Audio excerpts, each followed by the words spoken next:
The following video was sponsored by the Greek American Heritage Society of Philadelphia, preserving and promoting our community's history.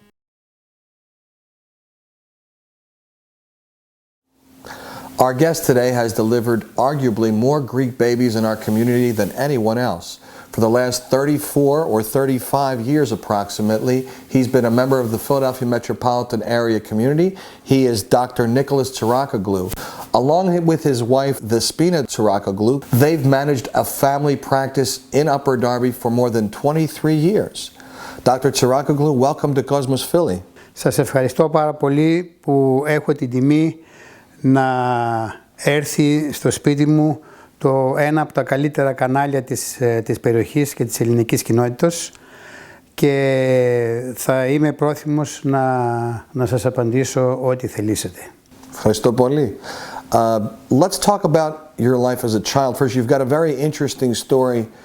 You were born in Veria but raised in Thessaloniki. Your family has a very interesting story. Let's talk about how you came to Thessaloniki and your family.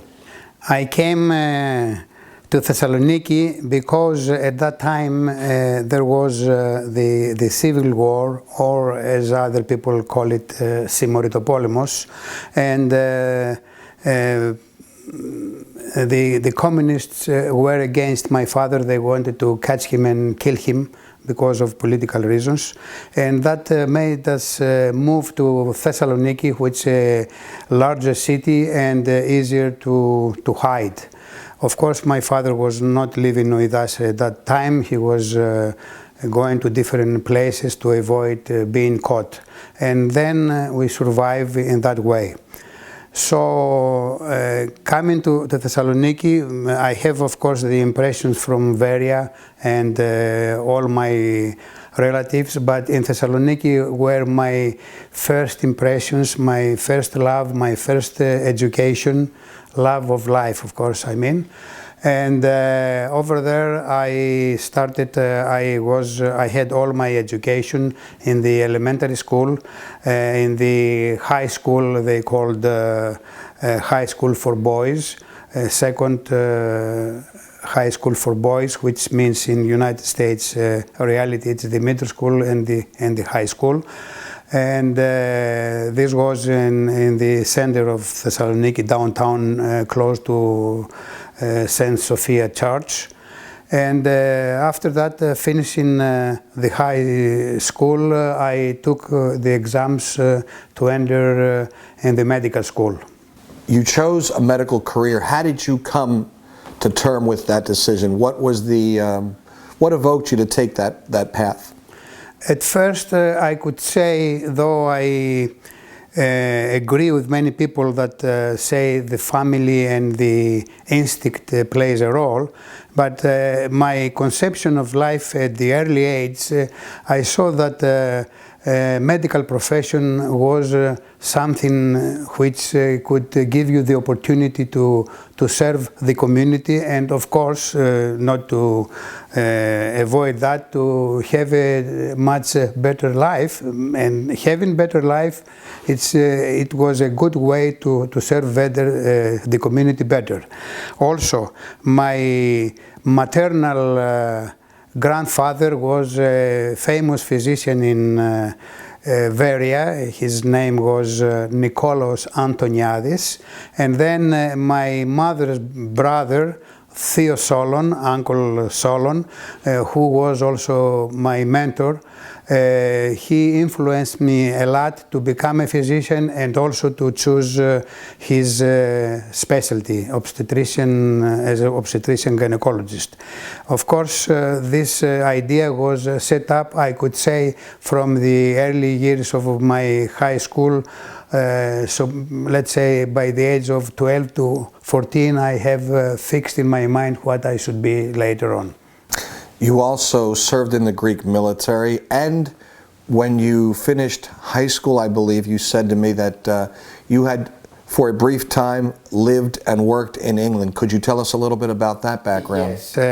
After I finished the medical school, I have to serve in the military as draft. So it was a total at that time of 2 years. The first 6 months I was in training camps in Corinthos for 2 months, 1 month in island Chios, and then 3 months in the 401 military hospital in Athens, where we got training to become officers of the of the Greek army, and after that I was named Anthipologagos or Amphipiatros, or in other words, in American standards, second lieutenant captain of the army, but in the medical fields. At that time, after the initial training of 6 months, I spent my first spot was in Kozani, prefecture of Kozani in the northern Greece for 6 months, and then 1 more year to finish up my whole term in Veria, Greece, where at the same time, because I had a good relation with my superiors and my commander, and also my duties usually were between 6 a.m. and 8 a.m. seeing the soldier who were to take leave of absence or whatever, or they were sick and they had to be treated or even transferred to a hospital.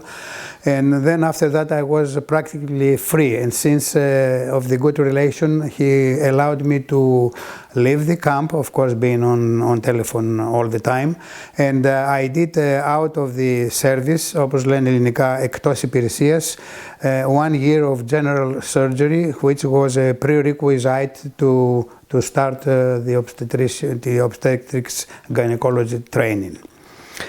By finishing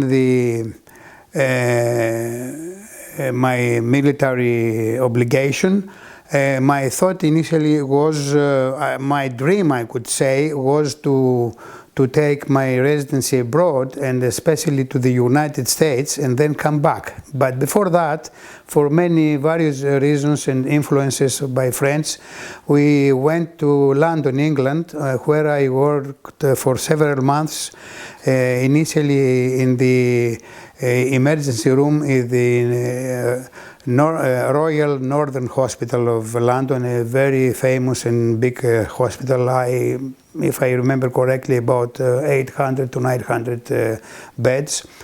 But there, the love for my country, my relatives, my sisters, my brother, made me come back to Greece, and it was the famous word in Greek, nostos. So I came back. Then again, after a few months, they called me to go and take a spot outside of London to take the obstetrics gynecology in a university department there. And then I didn't want to turn them down. I told them I can come and see, but I am not committing myself. So I went there. I stayed, I think, 1 to 2 months, and before I didn't sign anything. Then my papers and my procedures to get a spot in Thessaloniki University obstetrician and gynecologist department was going through. So I came back to Greece, and I started initially my residency there. Let's talk a little bit about your residency in Thessaloniki. What type of work did you do, and how did you transition to come to the States? Over there in Thessaloniki, Greece, I took my residency, and after passing the pertinent and necessary exams, I was named in board certified obstetrician gynecologist in Greece, and I started my private office in Thessaloniki, close to Kamara, the arch, in Agnatia Street. And at the same time, I was offered a position which gradually it was something between assistant and associate professor in the University of Thessaloniki. And over there I worked till 79, I believe, the end of 78, 79. It sounds like you had a very comfortable situation set up there for you to have a private practice and work at the university. Was there something lacking or something that you wanted to explore by coming to the United States? Yes, two reasons. The first is my lovely wife, Dr. Despina Tsirakoglou, who is a family practitioner in the United States. She was born in Greece, in Tsotili, Kozanis, and she was reared up here, so she speaks both languages without an accent, because I understand I might be fluent in English, but I have the accent, you can never peel it off. But this was one reason. The second reason is my love, my romantic attraction, my boiling and growing intention to come to the United States. Why? Because as a child you always can figure out what is the best in life, and this time the best in life was that a country like United States, where they give you the opportunity to progress, they give you everything. If you are a hard-working guy, man or woman, and you do a good management, I think the chances not to succeed are slim, are minimal. And because I believed in myself, I thought that's gonna be a good opportunity. And then, after I met my wife in Greece, we stayed there for a couple of years while working in my private office and in the university. Then I decided, of course my wife never pushed me to come here, but I knew what she felt, because her parents were here, they were coming very often to Greece, I could say twice per year. So I decided to make the big jump and come here, take the exams. I struggled, of course, but struggling is a virtue, I believe, in life. And then I succeeded and I got into the system, and of course I had the obligation to start again the residency. Well, it's 1979 and you've arrived here in the United States, your new home. Tell us about those first years when you were pursuing your career and your family. The first year when I came here, of course, I had to meet a new world. So, and also at the same time, I have to study hard to pass my exams, which I did, and then I have to start again, which I did as well, my residency in the same field, obstetrics gynecology, which I did from 1980 till 1984.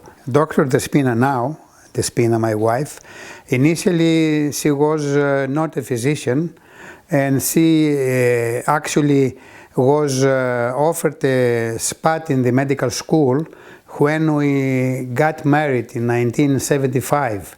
But she rejected that offer because she was with me in Greece and she preferred to preserve her marriage and stay with me instead of coming here for her career, which of course I greatly appreciate.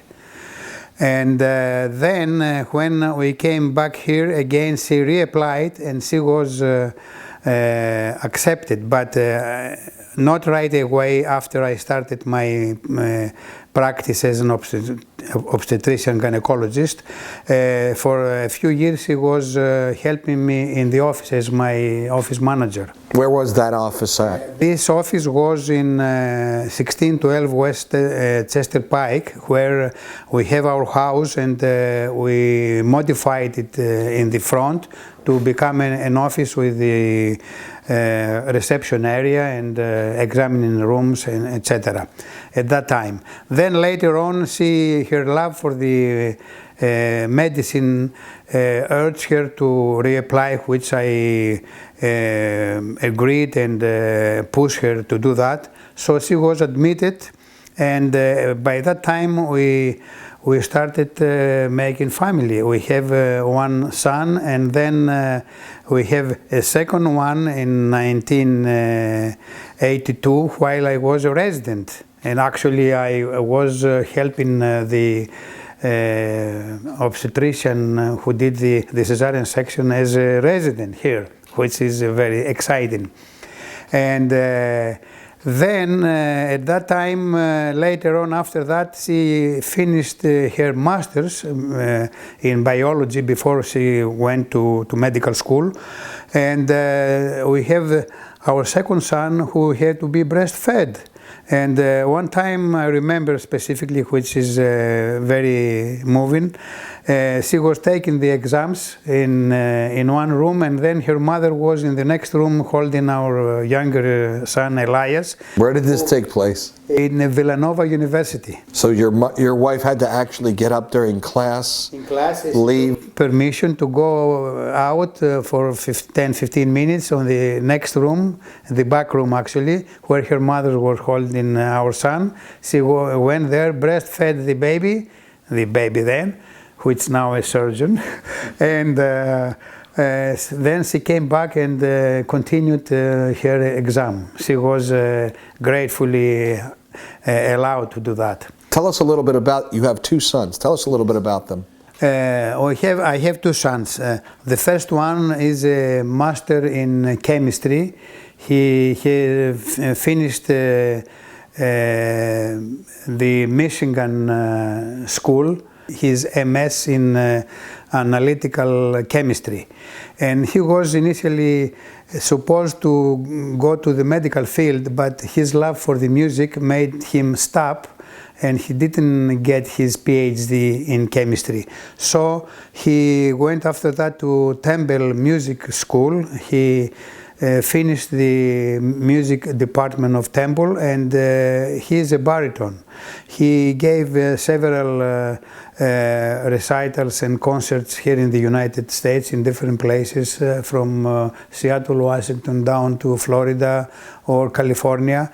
And then the last 3.5 years, 4 years, he's in Germany, in Mannheim. It's a city close to Frankfurt. And but also he has some spurts in giving recitals here in the United States. 2 months ago he was down in Virginia, and on November he's gonna have actually here it was My Fair Lady, that was the musical, and now he's gonna have a role in Fledermaus opera down in New Orleans, Louisiana. So two sons, one took the path of a medical career, one took a path in the arts music career. I'm sure you're very proud of both of them. Of course, and the younger son, which we said, he finished medical school. He finished on this June 2015, his surgery. He's a surgeon, and then now he's pursuing further expands his education as a fellowship, which means subspecialty, εξειδίκευση το λένε ελληνικά, in χειρουργική εγκαυμάτων και critical care, so burn and critical surgery in Atlanta, Georgia, in the Emory University. Let's talk now about your initial practice, your first practice here up on Westchester Pike. Give us a little idea about how that started and what was who was the focus of your work? Was it within the community here as an obstetrician? Exactly. It was here in the community. I started being known either by mouth, by being involved in the societies, which I'm going to mention later when you ask me which and when and how long. So I was known by that, and then by some in the albums and the Lefkoma, all the societies they do, I always put a family advertisement, what I am, as everybody does. And then by my work, which I perceived that it was good, they liked, I have many patients, not the word clients is not the right one here, many patients, and the pregnant patients are not really patients, are healthy patients. So I delivered lots of kids. I did numerous gynecologic operations, and I feel proud about that. And that's how it went on. And meanwhile, while in attending here, I was involved in many societies and churches. Let's talk about that, your love of Hellenism and your background. You've been simultaneously pursuing your career, but keeping your Hellenism alive. Tell us a little bit about some of the organizations you've been involved with. First, I started with my wife's village, which is close to Tsotili. She was born in Tsotili, but her village is Aianarieri Voiou Kozanis. So they offered me they elected me actually as president of that society, which was a very active society. I was president there for about 4 years. Later on, I assumed the presidency of a Greek soccer team by the name Hellenic Flame, Ελληνική Φλόγα. Let's talk about that real quick. Yes. Philadelphia has a large history with Greek soccer, a team in that time frame, I believe, that really made a difference here. What was that like for you? What did you do there with the team? Did you tour around with them? How far did they get? I don't want to self-praise myself, but by the activities and the way I made it known, many people told me that I put the team in the map, which means I put it in. Everybody knew about Hellenic Flame. Also, I advertised it a lot through the media at that time, Sauris, Gatsoulas, Papas Kotrotsos, and also Burlotos. And also I was active, I participated in, I actually held all the meetings. I tried to help financially as well, doing activities where we're going to have the next, with whom we're going to have meetings, whatever, to participate in the local organizational protathlima, whatever. And I think I have a very good experience from that,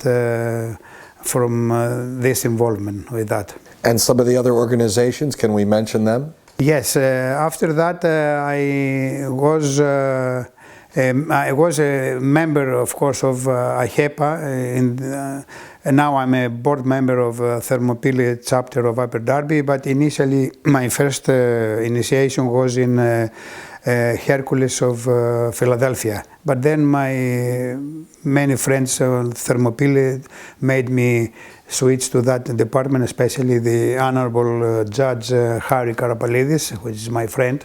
The other societies that I was involved was Pavlos Melas Pan-Macedonian Society for 4 years, governor of the Mid-Atlantic States of the Pan-Macedonian Societies for 2 years.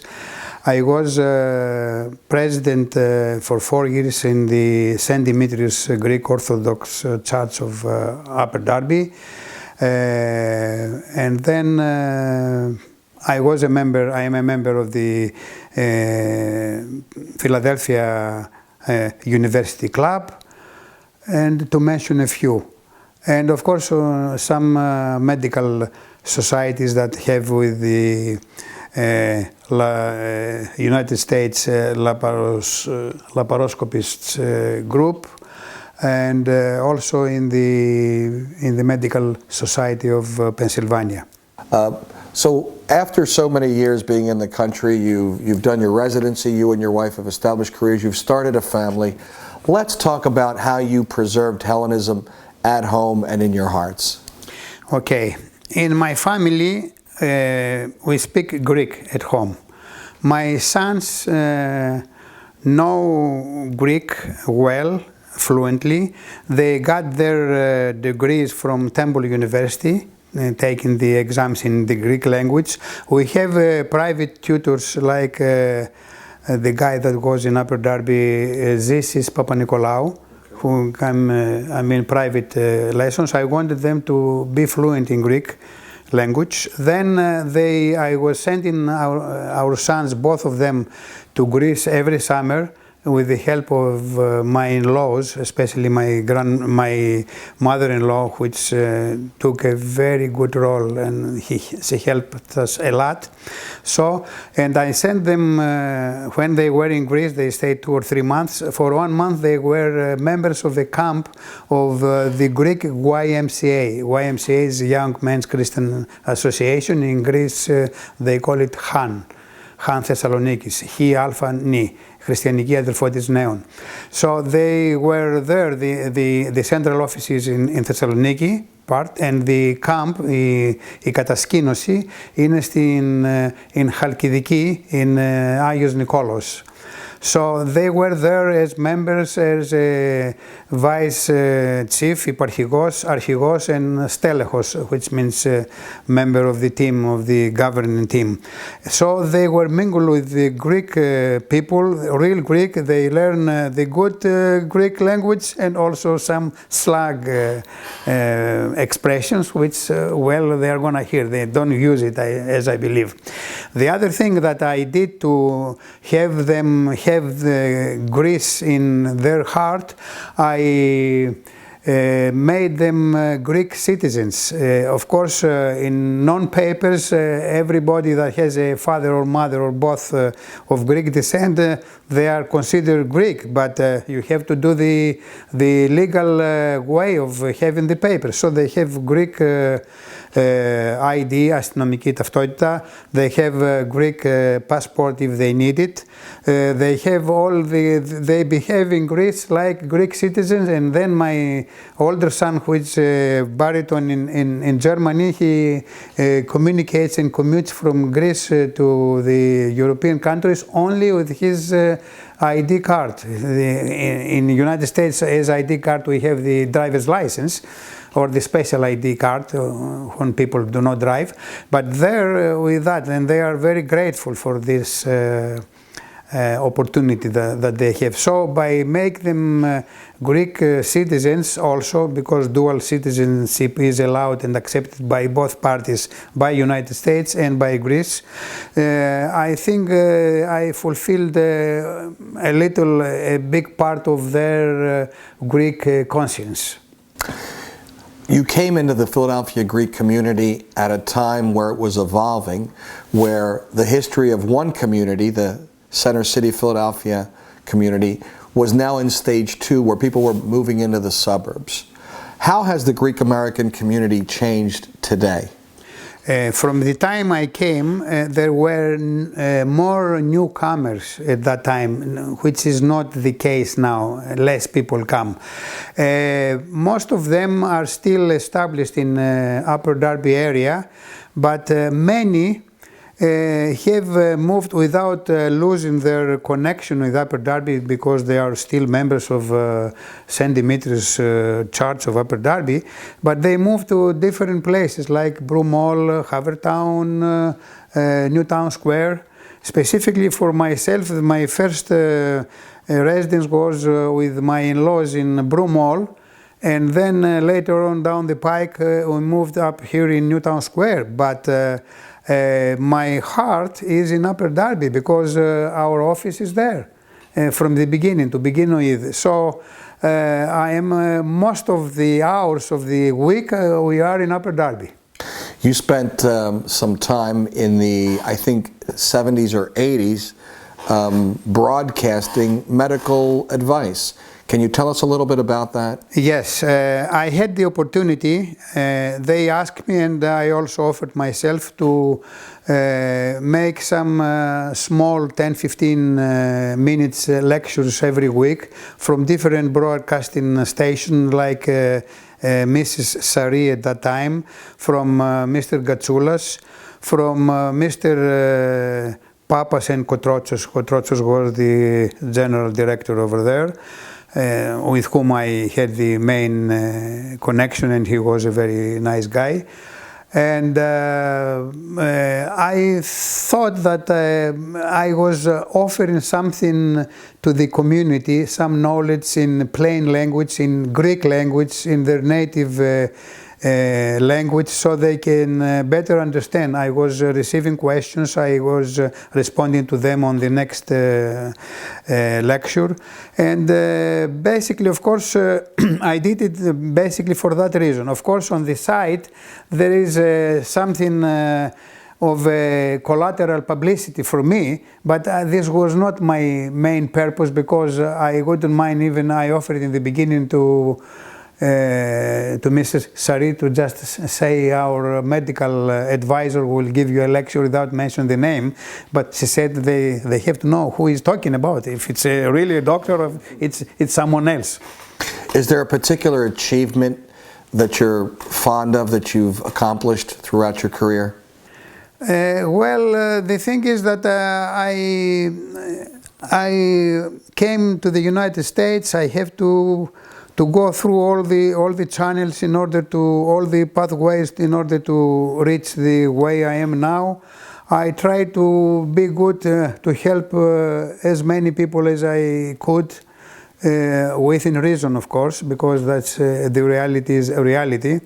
I did, for sure, I helped people. One Greek lady asked me about an Albanian tenant of hers that she was pregnant, and she told me to assume the pregnancy and deliver her with no money. And then it was actually in the beginning of my career as obstetrician here, and without any hesitation I did that, and they are thankful. They come, the whole family, to me in the beginning, and then to Dr. Despina, my wife now. And also I helped several people making exceptions from payment or reducing payments. Of course, you cannot do it all the time, because then you are going the bills run. You have to also to be as less professional in the financial field as possible. How do you spend your time today, now that you're established, everything seems to be in line? Well, basically, I am the right hand of my wife in the office. I'm dealing with all the problems, but the medical, I'm not interfering on that. Of course, I have a general knowledge as a physician. I can give her some ideas sometimes if she asks me. She doesn't have to do that because she's well educated and experienced. I spent my time there. We have other collateral business besides the medical field, which I handle.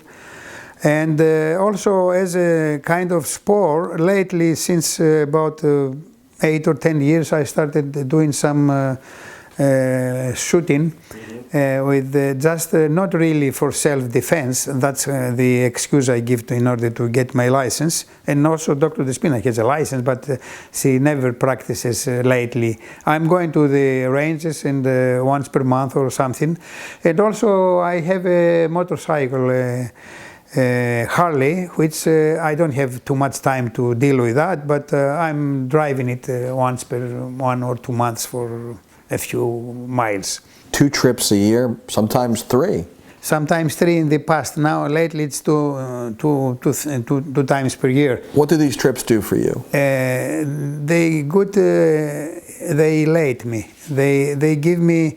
I charge my batteries. They refresh my memory. They enhance the feeling I have for my roots, where I came from, and I feel proud that I was there. I never forget and throw a stone. There is no Petra Pisumu. I never forget, and as a principle, of course, I never bite the hand that fed me. Ποτέ δεν δαγκώνω το χέρι που με έδωσε να φάω. But I feel proud. I see my relatives. We have the enjoyment we had there, the way we used to do. My wife went. I happened to go to the Ionoros, Holy Mountain. I go there every time I go. I have two friends that became lately very religious, so they drag me there. I like it. That's how we spend our time there.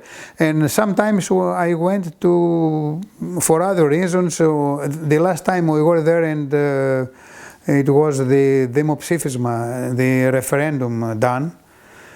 And now there are the elections, and I mean, my heart would love to go there, even for a few days, to go on a Friday and come back on Wednesday, let's say.